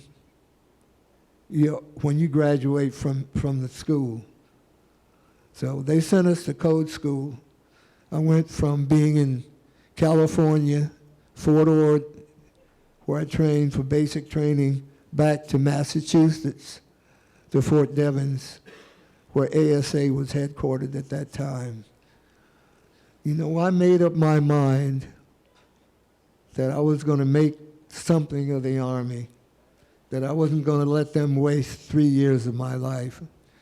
So I applied myself in code school and came in second in my class. Well, I knew that I could pick my own choice, and I wanted to go to the Philippines. But the Army decided to take the top 3 students and send them to additional training with NSA. So I went to with TDY to the school at Fort Meade, Maryland, NSA. And they sent the 3 of us, after we took that school, I went from a clearance of secret to top secret crypto. They sent us to Berlin, Germany, which was the hot spot at that time. This is in the late 50s. Now, we were told in our briefing when we landed in Berlin, and we had to take a train through because we were not allowed to fly over. We couldn't drive through. We had to take a train. And I could look out and see the Russians that were walking alongside the trains when we went through the checkpoint Charlie, with banana clips out of their rifles. And anyway, when we got to Berlin, we had a briefing, and the commander told us, if the Russians decide to come across the wall, you've been written off. Now, they're going to send you off out of here with the women and the children that are in Berlin. But realistically, you don't really have a chance, because our forces were in Frankfurt, Germany, West Germany, and there's no way that they can get up here to save you. So I lived with that for the time I was in Germany. But I had made up my mind that I was going to be a top student, and it paid off because I really enjoyed my tour in Germany. Although when I sat in my bed, lying in my bed at night, I could hear that we were so close to the Russian sector, I could hear the Russians at target shooting at night. So that kept me aware of what I was exposed to and what could happen to me eventually. But I made it through there and got back and had some incidents in Germany of running into segregation. One of the clubs that I went to in the British sector decided that they didn't want me in there any longer after I had an incident with some soldiers that came up from Frankfurt doing a football game with Berlin Bears. But I got out of that, came back to the States. I bought a car in Germany, a brand new VW, 1961. Excuse me, that's when I got discharged. Now here's another thing. I had enough faith in what I wanted to do that I sold my car, a brand new 61 VW, and bought a Vespa scooter. And I invested in a recording because I wanted to be a singer entertainer. So I, with my roommate, cut a record which was responsible for getting me an interview in Las Vegas and a booking for 3 months in an off-strip hotel. That's what you can do if you really put your mind to it. But I look back on that and I say, wow, what, to go from a car, a brand new car, perfectly good car, to a scooter. And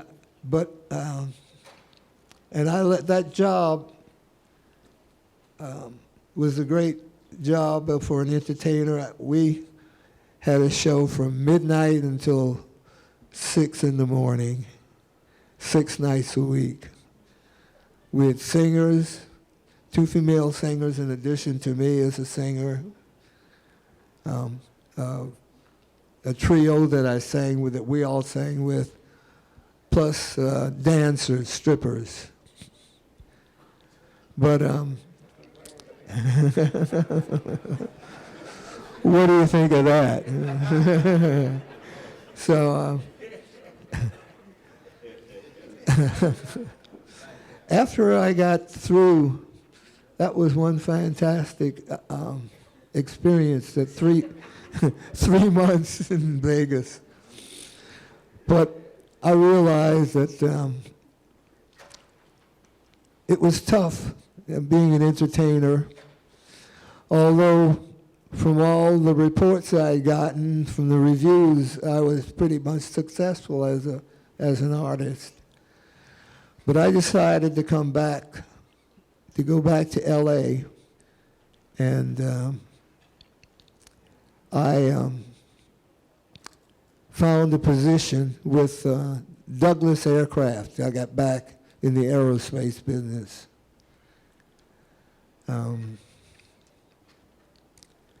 That was interesting because I worked on satellite boosters, the Atlas and Saturn satellites. And I just learned relatively lately, the last few months, that my mother and my aunt were members of that black female human computers in NASA. And how strange. I was working on the boosters that sent John Glenn and the others up into space. I had, this was a highly segmented, compartmentalized workload they divided. I had the responsibility for the range safety and the telemetry antennas on those boosters, which the range safety antenna, that system exploded the boosters if they went off course. Telemetry antennas sent back all of the vital information concerning the flights. And but it was strange now that I look at that my mother and aunt were part of those the human computers at NASA. And this is a strange happening. About 2 weeks ago, Margot Shetterly, the author of Hidden Figures, had a book signing in Hampton at the Hampton Museum. And I went in, and when I went up to her at her table where she was signing autographs, she looked up at me and I said, my mother and my aunt, before I could get it all out, she said, I know. And she said, thank you for your contribution to our history. And that's something I thought. I was there for her, and she was there for me. She wrote in the book, Mr. Irving Peddrew, thank you for your contributions to our history, and signed it Margot Shetterly. What an experience. I felt so great and good. And it's a shame that my mother and aunt aren't around now to enjoy the popularity of their contributions to that NASA program.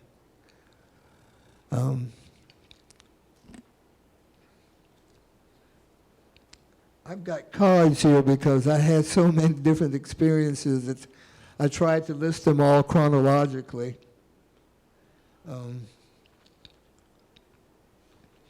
So I want to jump back to my experience after Douglas aircraft. I went through a number of jobs.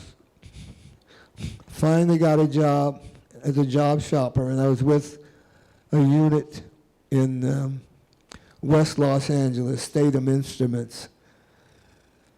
And they made medical instruments in addition to being an aerospace manufacturer. And I had the pleasure of working on the very first artificial heart machine, which they sent down to Dr. DeBakey in Houston, Texas. But because of my effectiveness on this program in that design of the first artificial heart machine, my project engineer called Hughes Aircraft, and I was given a job. I went over for an interview. They didn't really interview me. They told me what I was be making and what I would do as a designer. So I was hired on as an engineering designer with Hughes Aircraft. That was quite an experience. Had some troubles with those folks I worked for. And I called in EEOC, Equal Employment Opportunity Commission.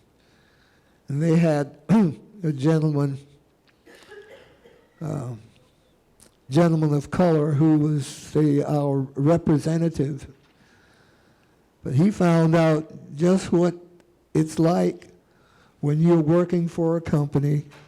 And he was an employee of Hughes, but he came down to arbitrate my situation with my supervisors and section chiefs.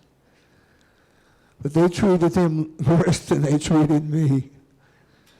And I can remember, he was a graduate of Prairie View. He came in, we were out in a trailer because they had built up the force so much that overrun our accommodations inside the building, so we're in a trailer. This guy was about 300 pounds, he was 6'3".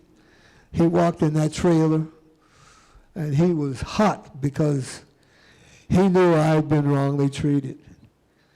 He stomped in there, and you could feel that trailer shake when he was moving around, this big dude coming through. And he talked. He finally decided to leave Hughes after that experience. He wasn't that successful in arbitrating my situation. But I finally lasted with them, and I spent about 6 years with them as an engineering designer. And one thing that I was super proud of, just before I was about to leave, I had just completed a design.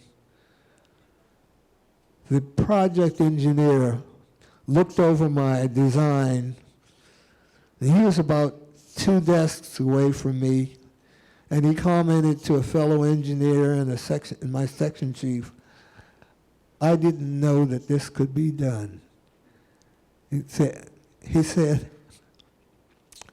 "I was unaware that this could be designed, that this, excuse me, that this design was possible." I felt great after all that trouble I'd had with these people, that this senior project engineer who was near retirement, he was about a month away from retirement, looked at my design and said, "I did not think that this could be done." What a great feeling. And then later on, I called back, when I moved back here, I called back to Hughes and talked to one of the designers, and he complimented me. He said, "Irv, it's such a pleasure to work on your designs that you made." He said, "You know, we always have changes, we update the designs and stuff." Says, "I take pleasure in working on your designs because they're always to scale and they're done so well." Another compliment. But when I got laid off from Hughes, I made a mid-course turnabout. I was about 40 years old. Through networking, I had made contact with a headhunter firm in Inglewood, California. And they said, "We have this firm located in San Francisco that's interested in someone with a technical background, and we'll train you in the other areas." Well, it was a foods company, and they had to train me in handling their products and stuff. So this company from San Francisco flew this professional recruiter down to LA to talk to me. And she looked at my qualifications, and we talked. And she says, "I think you're ideal for this job." So she says, "What I'm going to do is fly you up to San Francisco for an interview." Went up to San Francisco, and she says, "When you're up there," she gave me her number and says, "You call me and let me know how your interview turned out." So I called, after my interview, I called her, and she said, how did it go? I said, "Well, it went well enough, except there wasn't a decision made."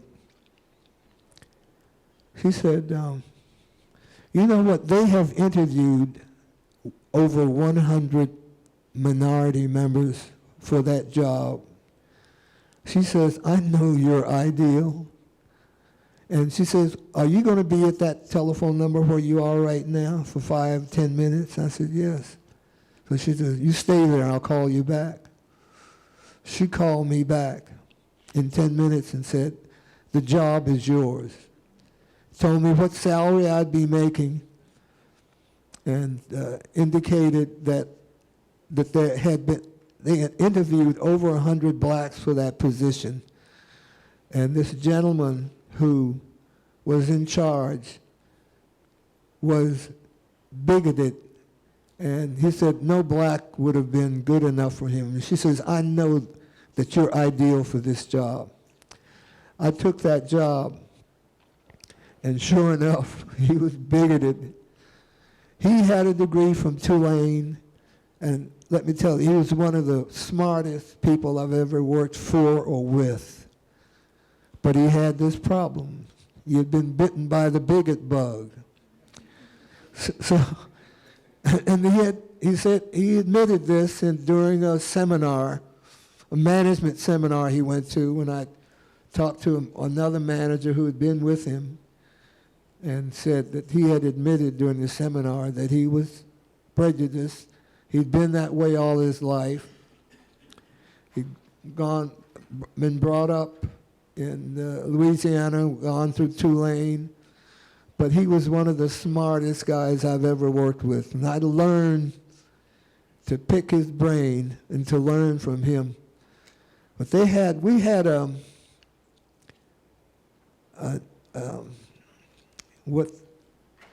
it was a contest. They took us up to Lake Tahoe, Nevada. We stayed in the Cal Neva Lodge, and they gave us all information on various fruits. I can't recall what I had, lemons or something, but we had to learn from this information and give a speech the next day. So they gave it to us one day. We had the rest of the day to look at it, and that night and the following day we were to give a speech on it. Well, needless to say, in all modesty, I blew them away. But they found a way to get around that. So I knew then what the situation was in that company. So I stayed there for some 6 years, learned as much as I could. They gave me one project about pineapples, fresh pineapples. And I didn't even know how to cut a fresh pineapple. But they gave me the information I needed to study. I studied that. And within 1 year, I had written, and they assigned photographers to me, and through our pineapple farms in Honduras and Hawaii, I had taken the photographer down, and we had photographed all different kinds of diseases and conditions affecting fresh pineapple. And I wrote that book within 1 year, and still that year did not get a raise. I mean, these people were brutal. So I did the best thing I could. I networked. I had a good friend of mine who I socialized with, who was a lawyer, an attorney, a corporate attorney, Yale undergraduate, Yale Law School. And he knew the attorney for this competing firm. So through that networking, I was able to get an interview, and I showed them what I had developed in pineapples. And I met with the company president. He sent in his assistant initially. Now this is over cocktails.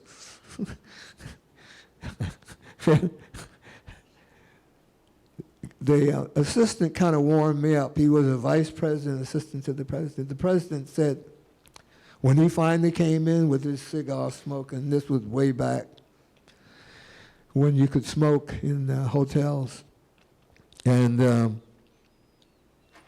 he looked over my, I had the original form of that book that I'd written on the pineapples. Diseases and conditions affecting the marketability and sales of fresh pineapples. He was so impressed, he said, if we hire you, you've got to go to the Philippines and troubleshoot some problems. So we bickered over salary, and we finally came to an agreement in a couple of weeks. In fact, I was back here calling on Kroger in Salem when I called them they were located in Miami, and he said, the job is yours if you'd like it, and you will have to go to the Philippines. It's your first assignment. Well, needless to say, I took that. I went from that position at one firm, a major Fortune 500 foods company, to their competing firm, another major Fortune 500 food company, as assistant manager, and eventually in 2 weeks I became manager of the technical services, which was customer relations, troubleshooting problems with pineapples and bananas primarily. I had a problem there eventually. This president came to me one day. I had to go to Seattle to inspect some bananas that had decayed on shipment. They were being shipped from Ecuador up to Seattle.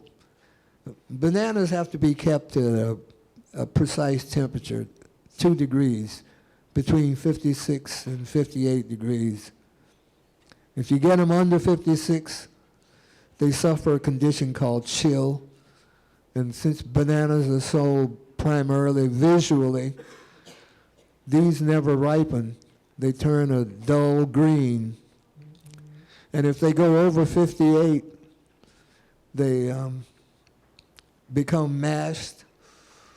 The pulp is soft, and they rot, and you can't sell them.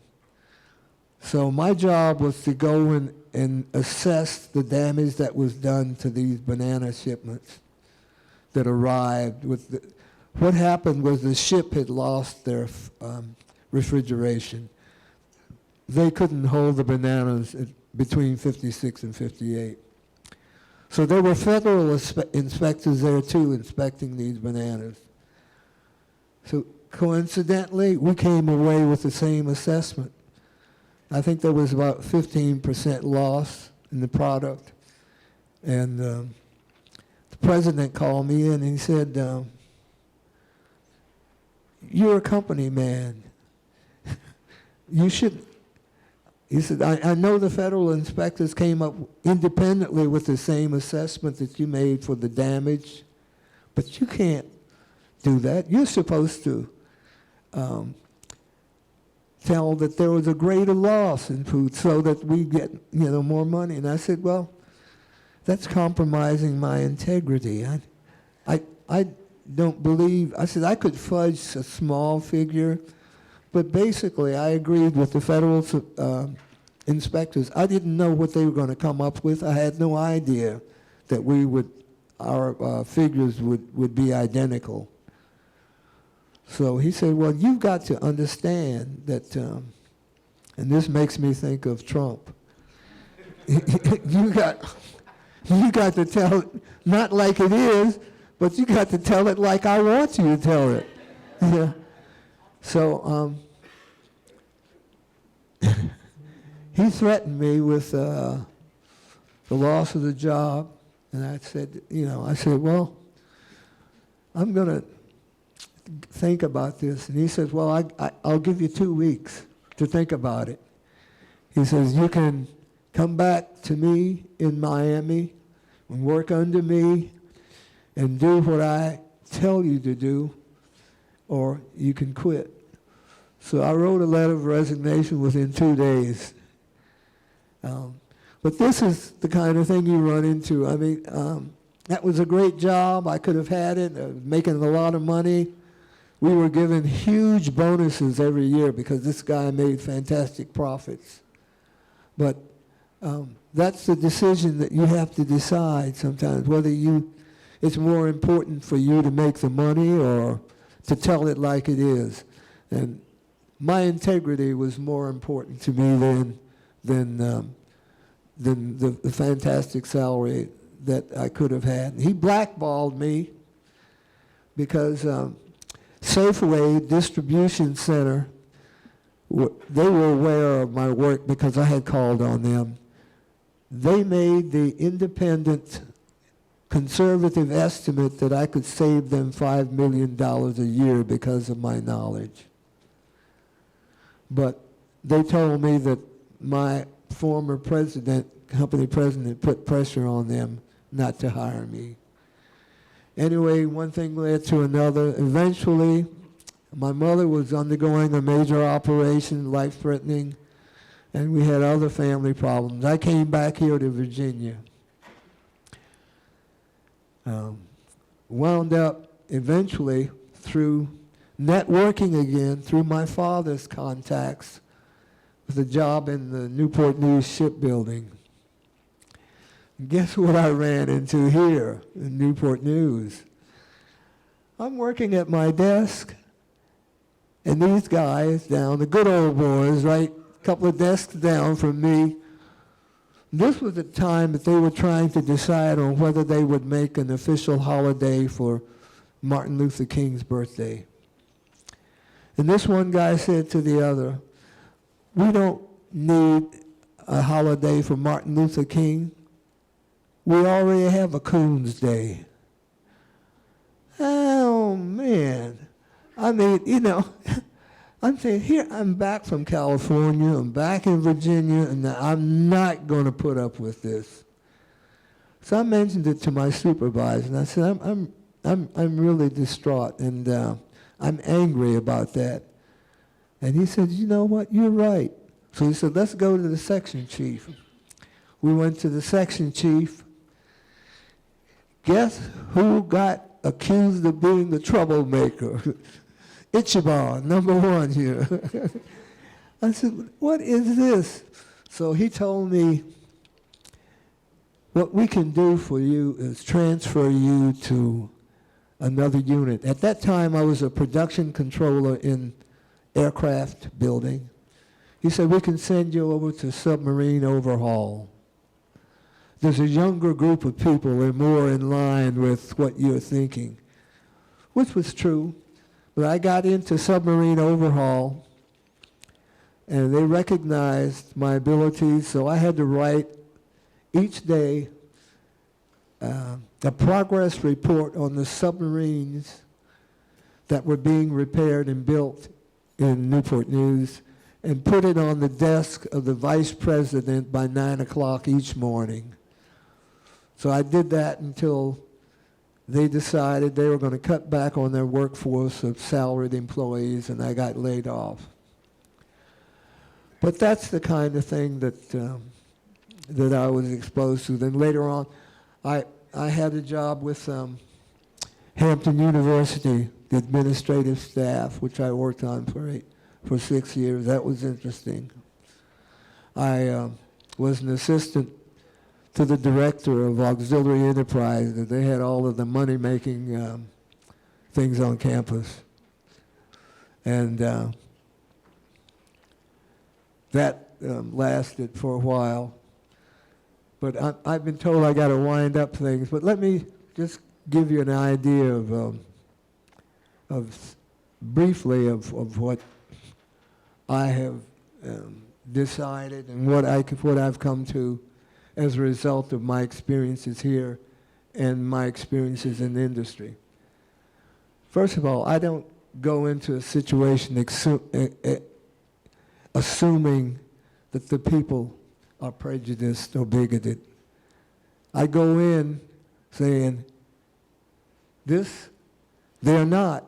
And if they prove me wrong, then I'll change and I'll adjust. But you've got to have that ability to adjust. Another thing that I would advise in going out and looking for positions, you've got to communicate. Develop your skills in communication, both written and verbal. You've got to be able to communicate. Now, you can go around and say, all right, but it's not all right, it's all right. You know, but as long as you confine that to the street, that's okay, but you got to realize it. And who was that black actor that used to go around saying, dynamite. Well, it's dynamite, you know. But you've got to realize that, and you can't go in. I remember when I made that mid-course correction, I went from a designer to middle management with a major Fortune 500 company. I had to take the earring out of my ear. I did that on my own because I knew that in management I couldn't go around with an earring. Now things have changed a little bit. It might be a little different now, but back then, no go. There are some other things that I think you should do. I learned a lot by reading. And I said that communication is important. You know what I have at my nightstand at my bed? I have a dictionary. I have the books that I'm reading, and a pad of paper and a pen.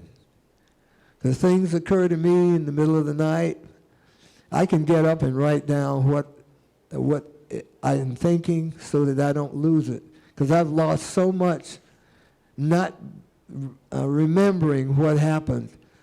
But I've read books, and I've just finished the Hidden Figures that my mother and aunt were mentioned in, along with a number of other books that I've read. But this is very important, that you learn how to communicate. You read and never stop learning. And learn to network with your friends. And another thing, share your blessings. When you become successful, yeah. Give a brother a break, a sister a break. Yeah. Learn to share what you know. This is extremely important. 2 principles I've learned. They may sound very simple and maybe streetwise, but do unto others as you would have them do unto you. I mean, treat other people like you want to be treated. That's carried me so far. It carried me here at Tech. And the other, I'm trying to think of it now. There, but for the grace of God go I. You're never any better than anybody else. You know, anybody here, did anyone here pick their parents? I mean, you know, that's something beyond your control. I had parents who were loving and who were educational. They made me learn. They kept me out of the streets, and they instilled in me the very values that allowed me to be that first student here at Virginia Tech. But that's pretty much the way it is. If you learn those 2 principles and abide by them, it will carry you a long way. Believe me. That pretty much wraps it up for me.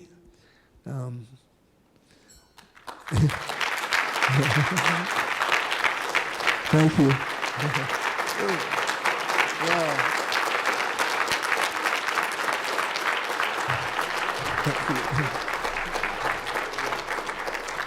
Thank you. And again, ladies and gentlemen, he's from Hampton, Virginia. All right. Cool. Thank you, Dr. Peddrew. Mr. Peddrew, thank you very much. All right, one last time. If you can hear me, clap once. If you can hear me, clap twice. If you can hear me, clap 3 times. Y'all gonna be clapping all the way home, I bet y'all. I promise. Thank you, guys. Reggie, was it awesome or no? It was a great conference. Just wanted to thank everybody for coming out. I hope everybody enjoyed the conference as well.